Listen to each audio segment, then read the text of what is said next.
Je vais maintenant céder la parole à Monsieur le député de Champlain. Monsieur le député.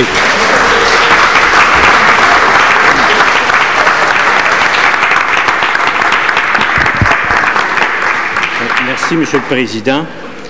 C'est à titre de député du comté de Champlain et aussi en tant que citoyen québécois et père de famille, c'est pour moi une fierté et un grand honneur d'intervenir en cette Chambre sur le projet de loi numéro 1, la loi portant sur l'avenir du Québec. Monsieur le Président, les raisons pour lesquelles je vais voter oui s'enracinent, comme pour bien d'autres de mes contemporains, dans cette continuité entre ce que j'ai vécu, les luttes que j'ai menées et l'espoir que j'ai envers notre société. Il s'agit, on le comprend bien, d'un débat éminemment historique qui concerne bien sûr, comme je le disais, l'avenir du Québec, mais aussi peut-être davantage le Québec de l'avenir. Il importe à chacun d'entre nous de décider quelle orientation nous entendons donner à ce Québec qui est le nôtre, dans lequel nos ancêtres ont vécu, dans lequel nous vivons et dans lequel nos enfants auront à vivre. C'est ce que j'appellerais, moi, Monsieur le Président, l'histoire apprise, l'histoire vécue et l'histoire à faire. C'est tout jeune, Monsieur le Président, et dans ma propre famille que, comme nous tous, j'ai acquis des valeurs auxquelles nous tenons profondément. C'est à cet âge que les notions d'intégrité, les notions de liberté et les notions de respect des autres nous ont été transmises. C'est aussi dans nos familles que l'attachement à notre langue et à notre culture s'est développé.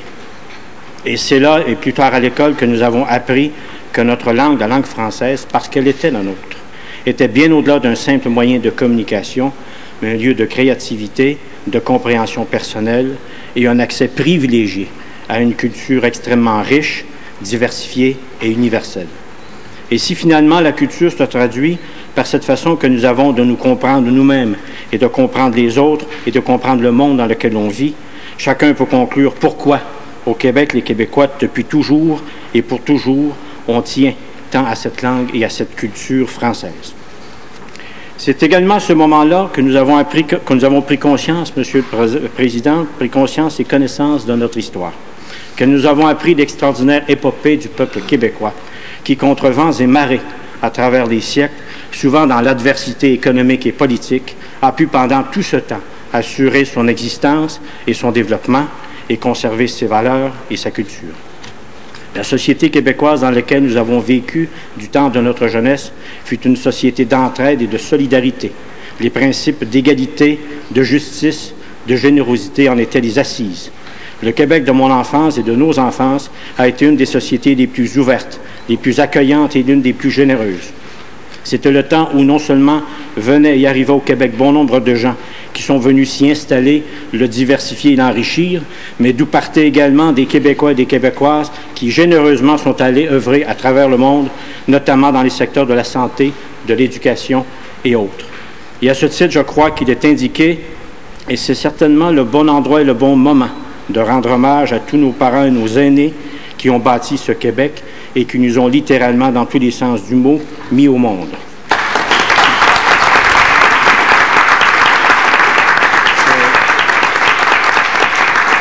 C'est grâce à eux si aujourd'hui, Monsieur le Président, nous pouvons aller plus loin et aspirer à la réalisation du Québec de l'avenir. Voici, Monsieur le Président, ce que nous avons appris et ce que nous ont transmis nos parents et ce dont on se doit d'être très fiers. C'est en s'appuyant sur tous ces acquis, sur tous ces efforts que le Québec a amorcé au début des années 60 une formidable évolution qui a été et qui est encore à la source du Québec contemporain. Les gens de ma génération ont été à la fois les témoins et les acteurs de ce développement extraordinaire. Quoi qu'on en dise et quoi qu'on en pense, ce sont les Québécois et les Québécoises eux-mêmes et elles-mêmes avant tout qui ont été les moteurs et les bâtisseurs du Québec moderne. C'est de cette période que datent nos grandes institutions économiques, nos grandes institutions d'enseignement, notre système de santé, nos sociétés d'État et cette impressionnante éclosion culturelle et aussi cette formidable ouverture au monde.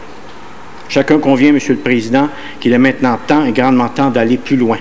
Dans un monde qui change, dans un monde qui s'ouvre, avec les défis que cela constitue, le Québec ne peut plus se contenter des demi-pouvoirs qui sont les siens.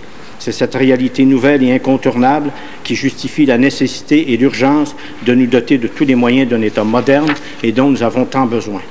Ce qui explique avant tout, Monsieur le Président, cette exigence croissante et continuellement revendiquée du Québec de posséder tous ses pouvoirs politiques. D'autres ne le voyaient pas ainsi et ne le voient toujours pas ainsi. Ce choc entre l'évolution du Québec et les exigences d'ordre politique a dégénéré depuis trop d'années en de luttes stériles et dispendieuses que nous traînons encore et toujours comme des boulets. C'est de cette situation dont il faut se sortir. Tout comme vous, Monsieur le Président, j'étais ici dans cette Chambre en 1982 lorsque l'Assemblée nationale avait été invitée à se prononcer contre le rapatriement unilatéral de la Constitution et que de ce côté-ci de la Chambre comme de l'autre, à quelques exceptions près, l'Assemblée nationale avait voté contre ce geste inacceptable, qui était la négation même du pacte de 1867, la négation de la dualité canadienne, la négation des deux peuples fondateurs du Canada, donc la négation du peuple québécois. Le Québec a été renié dans ses droits, dans ses pouvoirs et dans son existence même. Et c'est ce que M. Chrétien dit et a dit très dernièrement, dans un style qui le distingue, même en français, qu'en 1980, il a dit textuellement « le Canada avait gagné », confirmant très clairement que le Québec, lui, avait perdu. C'est vrai qu'il y a eu, après 1982, il y a eu des soubresauts. C'est vrai qu'après 1982, des fédéralistes du Québec, bien intentionnés, ont voulu réparer ce geste tout autant illégitime qu'inacceptable. Mais ils se sont fait dire non 2 fois plus qu'une. Les fédéralistes d'ailleurs ont eu le dessus sur les fédéralistes d'ici, et ça continue et ça empire, Monsieur le Président. Ça ne peut plus continuer comme ça. Le temps des échecs québécois est terminé. Il faut maintenant, en s'appuyant sur l'expérience tirée de l'histoire acquise et de l'histoire vécue, envisager l'avenir avec fermeté, avec calme et avec clarté. Et cela, Monsieur le Président, ça s'appelle voter oui au référendum du 30 octobre prochain.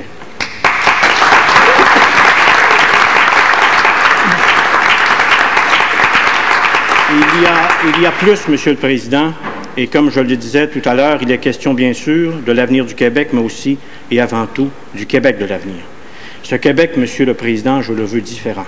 On ne peut plus accepter dans une société comme la nôtre que des gens en soient définitivement exclus. Des gens qui, par centaines de milliers, sont en dehors du marché du travail, soit à l'assurance chômage, soit à l'aide sociale, soit nulle part. Un Québec où il y a sous-scolarisation, iniquité entre les hommes et les femmes, un Québec où les personnes sont inquiètes du présent et de l'avenir, en somme un Québec de l'inégalité des chances et de l'inégalité des situations. C'est dans cette optique, Monsieur le Président, que bon nombre de mes collègues ont exprimé dans cette Chambre et dans des domaines divers ce que serait un Québec souverain, disposant des moyens de relever les défis qui sont les nôtres. On n'a ni besoin ni intérêt à faire vivre un deuxième gouvernement lointain, coûteux, où nous sommes minoritaires, qui d'ailleurs ne se contrôle plus et que l'on ne contrôle plus, et qui depuis toujours chevauche, dédouble, concurrence et souvent avec goût combat le gouvernement du Québec. À cet égard, Monsieur le Président, je vais vous dire à mon tour comment un Québec souverain pourrait procéder, avec diligence et efficacité à la mise sur pied d'une véritable politique familiale. Vous savez, une politique familiale se doit d'être claire dans ses objectifs, transparente et surtout cohérente. Que ce soit par le biais d'une politique fiscale, d'une politique de l'habitation, d'une politique de service de garde ou en ce qui concerne le secteur du travail, il importe que tout ce qui touche directement à la quotidienneté des familles soit coordonné, encadré et finalisé en appui direct aux parents. On doit, de toute évidence, simplifier l'aide aux familles de manière à en faciliter l'accès, la compréhension et la visibilité. Une telle perspective est impossible dans le contexte actuel. Nous avons à faire dans ce domaine une multitude de programmes, de mesures, de dispositions à la fois d'origine fédérale et provinciale. C'est un véritable fouillis où personne ne s'y retrouve. On compte notamment en termes de mesures fiscales ayant comme objectif le soutien financier aux familles, près d'une trentaine de mesures qui sont incohérentes, étrangères souvent l'une à l'autre, qui parfois s'annulent et qui sont la plupart du temps inconnues des gens qu'elles prétendent desservir. Qu'en serait-il, par exemple, Monsieur le Président, si dans ce domaine, on réunissait toutes ces mesures à l'intérieur d'un seul programme simple, facile à administrer et reconnaissable par les gens auxquels ces programmes s'adressent, et qui pourrait être, par exemple, un programme d'allocation familiale enrichi. Ce programme s'adresserait régulièrement de façon continue et directement aux parents eux-mêmes. Cela permettra à ces derniers, qui sont les premiers responsables de la famille, de pouvoir être davantage libres dans les choix qu'ils feront. Ce qui est vrai pour les mesures fiscales pourrait l'être l'être tout autant pour les services de garde. Et là encore, on n'a pas besoin d'un autre gouvernement qui vienne s'ingérer dans un domaine qui n'est pas le sien, avec des orientations qui ne sont pas les nôtres et avec des argents qui nous promettent et qui ne versent d'ailleurs jamais. C'est vrai aussi dans l'harmonisation des conditions de travail, où l'on retrouve actuellement des travailleuses au Québec qui sont traitées différemment selon que l'employeur soit fédéral ou québécois. Et si on ajoute tout le volet aussi d'une politique de l'emploi et d'une politique de formation à l'emploi, vous savez, Monsieur le Président, on ne peut jamais penser à une politique de plein emploi si on n'a pas une politique de pleine formation à l'emploi. Vous comprendrez que tout ceci, Monsieur le Président, politique fiscale, services de garde, conditions de travail, emploi, formation, que tout ceci forme un tout. Et qu'une telle politique, pour être efficace et concrète, se doit d'être coordonnée, non pas par deux niveaux de gouvernement, mais par un gouvernement qui y croit et qui y tient. C'est de ce genre d'avenir que je voudrais pour le Québec, Monsieur le Président. Et je vous remercie et je voudrais terminer en vous disant que le choix que nous allons faire répond de notre passé, porte notre présent et trace la voie de l'avenir. Merci, Monsieur le Président.